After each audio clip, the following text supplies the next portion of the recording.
आता ही रॅली घेऊन तुम्ही जे ते या मतदारसंघाचा दौरा करतायत, काय वाटतंय हा जो माहोल आहे प्रचार करताय, काय कसं वाटतंय तुम्हाला हे वातावरण? तर वातावरण आता असं वाटतं की रॅलीनच ही विजयाची मिरवणूक आहे. कारण आज एवढा तरुणांचा आम्हाला उत्स्फूर्त प्रतिसाद आम्हाला आज या रॅलीमध्ये पाहायला भेटला. तर खरंच सगळे तरुण आणि जे सगळे गावातील ग्रामस्थ आहेत ते सगळेजण आमच्या पाठीशी आहेत आणि आज या रॅलीमध्ये सहभागी होऊन आम्हाला पाठिंबा म्हणून आज हे सगळेजण आमच्या सोबत आहेत. या रॅलीचं दिवसभराचं स्वरूप काय असणार आहे? सर आज अपूर्ण आपल्या राजुरी बेल्ला जिल्हा परिषदचा मतदारसंघ येतो. तर आता आम्ही शिरकुलवाडीवरून आण्याच्या मार्गे आम्ही खाली शिंदेवाडी आणि तिथून वरुंडी आणि मग खाली आपलं साकोरी आणि मग रोड.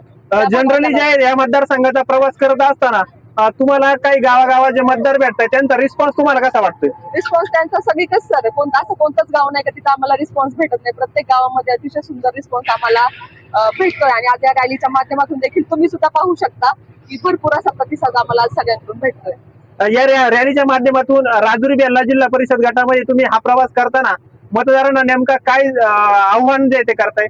मतदारांना सर एकच आव्हान करेल की एक विकासाच्या मागे जो माणूस विकास आपला या राजुरी बेल्ला जिल्हा परिषद गटाचा जो माणूस विकास करणार आहे त्या माणसाच्या मागे उभे राहा आणि आपल्या या येणाऱ्या 7 तारखेला धनुष्यबाणी चिन्हासमोरील बटन दाबून आमच्या तिन्ही उमेदवारांना प्रचंड बहुमताने विजयी करा हीच मी सर्व मतदारांना आवाहन करेल.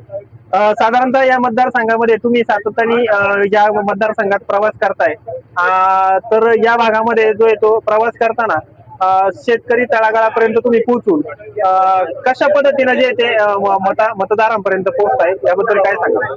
सर आता आम्ही जवळजवळ 3-3.5 महिने झाले आम्ही प्रत्येक गावामध्ये घर टू घर प्रत्येकाच्या भेटी घेतल्यात आणि समोरच्यांनी ज्या सगळ्यांच्या समस्या आहेत त्या देखील त्यांनी आम्हाला सांगितलं. येणाऱ्या काळामध्ये आम्ही त्या देखील समस्या त्यांच्या सगळ्या काही समस्या सोडवण्याचा प्रयत्न करणार आहोत.